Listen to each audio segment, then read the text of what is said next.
that falling from the sky? Did you see that?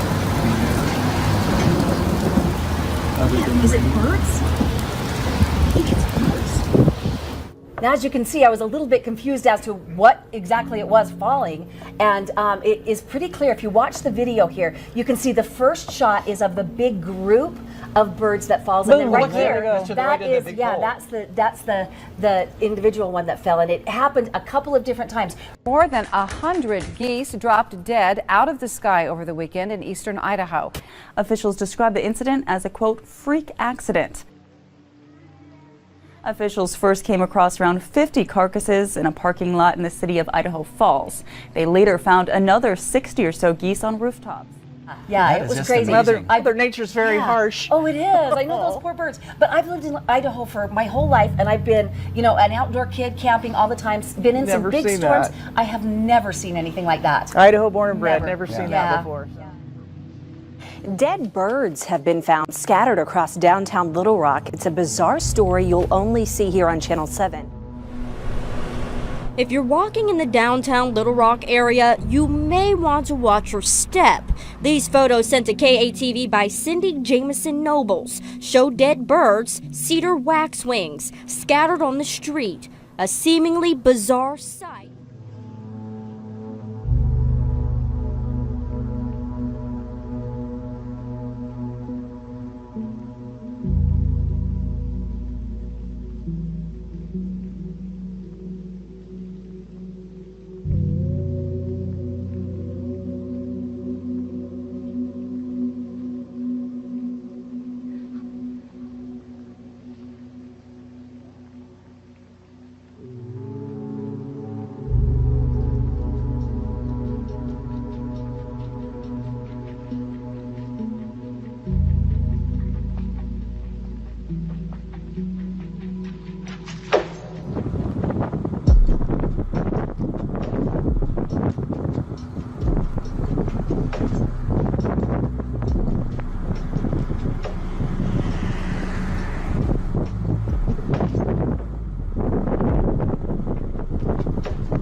Hanging over homes and mosques, a huge sandstorm has swept through the ancient desert city of Yazdi in Iran. The storm packed winds of more than 100 kilometres an hour, turning the sky orange and covering buildings in layers of dust.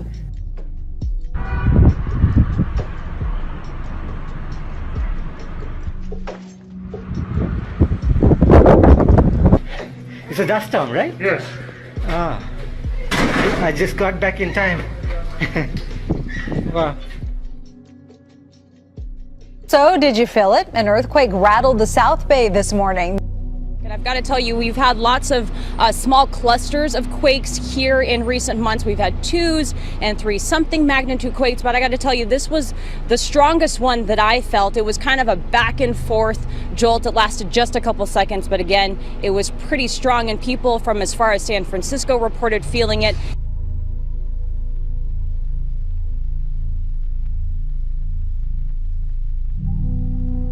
There was yet another earthquake that shook central Nebraska. This is the 6th one in the last week. The first one says, wow, that earthquake felt way more than 3.9 in our San Jose office. The whole building was shaking. San Jose has had thunder, lightning, rain, hail, and an earthquake all before 10 a.m. Happy Monday. A lot of folks here on the island say that, yeah, they heard those loud bangs and they felt the earth shake. But for folks inside Lloyd's Bar and Grill here on the island, they say they were shocked because we don't normally feel a lot of earthquakes in southeast Michigan. Magnitude 3.6 earthquake rattles Metro Detroit. I've never felt the house shake like that before. The whole house shook. I thought something was coming in the house. That's how loud it was. The thunderous underground roar of tectonic plates shifting forced people in many neighborhoods out into the streets. Folks inside Lloyd's Bar and Grill say they were shocked. It was very alarming. I mean, this building literally shook. The owner saying it reminded him of the one that hit back in the 80s. We started getting calls from people because we've been here for so long, people on the island, and then people from off the island. On the Richter scale, the earthquake measuring 3.6. Small, but definitely made some noise. But the building actually shook. I mean, it was like like almost like a sonic boom effect, you know, when you get that effect like that. That's what it felt like. It sounded like the worst thunder you've ever heard, but it also, the building shook and we knew it was more than just that. What's more rare, an earthquake in Michigan or spring actually happening? We'll talk about the weekend forecast.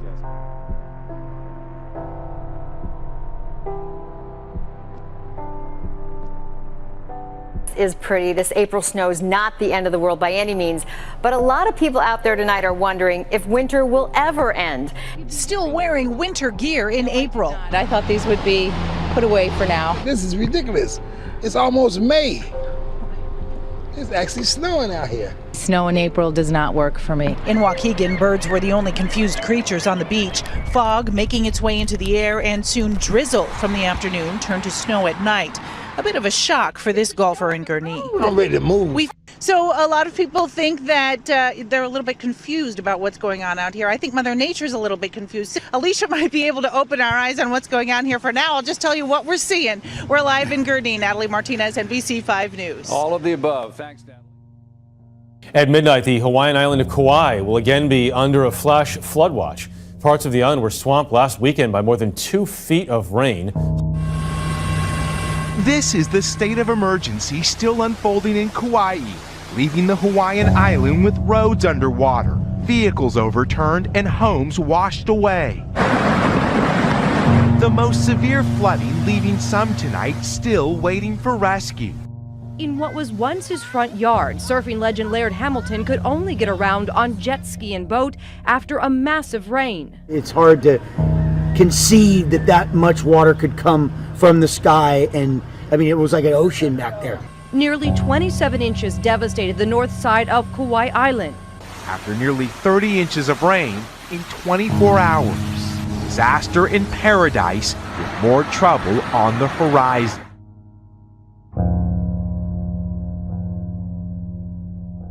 Parts of Oklahoma continued to burn Wednesday. High temperatures and strong winds have been fueling fires in the western part of the state. Across the West, explosive conditions on multiple fronts. Today, crews in western Oklahoma are fighting to gain ground on 2 large fires, fueled by a deadly combination of drought and powerful winds. It's the state's 3rd megafire in 3 years. In recent years, the frequency of these large fires has increased. The burn zone larger than New York City. The rain has been falling even less over the past 30 days. It's been feast and famine in Oklahoma. So let's show you this. Some of the biggest fires that have happened in Oklahoma since 1997 have been happening just over the past couple of years. 2016, 2017, 2018. Of course, this one's ongoing and it could even get bigger. Crews are racing to battle several fires burning in western Kansas. In Colorado, more than 40,000 acres have burned, 23 homes destroyed, 1,000 forced to evacuate. We had 50-foot flames moving at 35 miles an hour. And you can see the trend since 1910 in extreme weather is definitely heading up, especially over the past couple of decades. And if we look at the western states, so just to the west of Oklahoma, you can see a clear trend in more fires, more wildfires since about the 1980 mark. And also notice that the temperature has increased. And because the temperatures are increasing, it's drying out the atmosphere. The relative humidity is going down, and we're seeing more fires and bigger fires. Tonight, firefighters are warning conditions across the West are ripe for disaster, and it's only April. The weather and the start of a potentially serious weekend storm. But first, this is what happened today. Check out this video Jackie shared with us from Ludington. This is from what's called a meteo tsunami. You can see the water from Lake Michigan being sucked back into the lake after 40-mile-per-hour winds pushed all that water into the shore.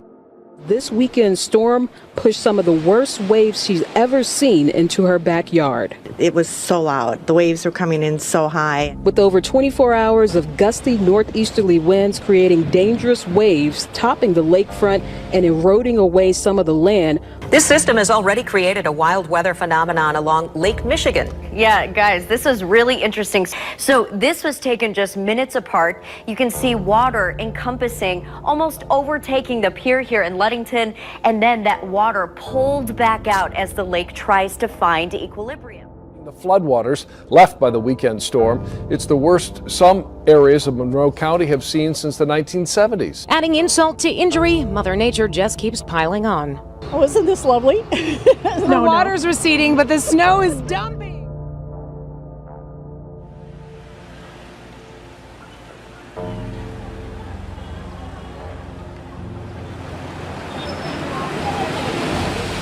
This is the weather condition of Tanzania. As you see, rainfall is raining and some people have no area to live. As you see, the cars is passing and people's.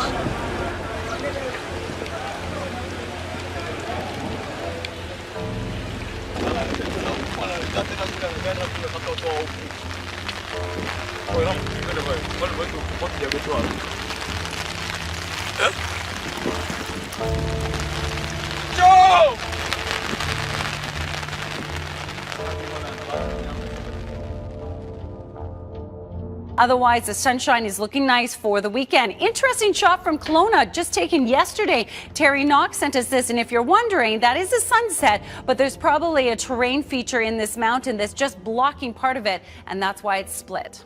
It looks like two pictures side by side. I know, neat, hey? What a cool effect.